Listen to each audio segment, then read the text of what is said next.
اعوذ باللہ من الشیطان الرجیم، میں اللہ تعالیٰ کی پناہ میں آتا ہوں شیطان مردود سے۔ بسم اللہ الرحمن الرحیم، اللہ کے نام سے شروع جو نہایت مہربان رحم والا۔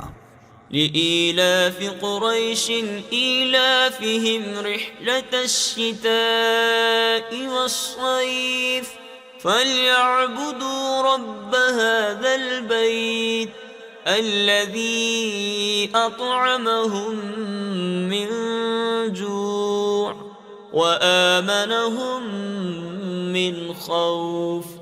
اس لیے کہ قریش کو میل دلایا، ان کے جاڑے اور گرمی دونوں کے کوچ میں میل دلایا، یعنی رغبت دلائی، تو انہیں چاہیے اس گھر کے رب کی بندگی کریں جس نے انہیں بھوک میں کھانا دیا اور انہیں ایک بڑے خوف سے امان بخشا۔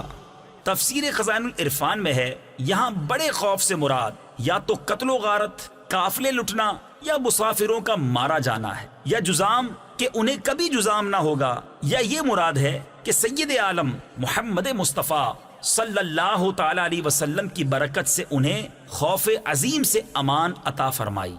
صدق اللہ العظیم۔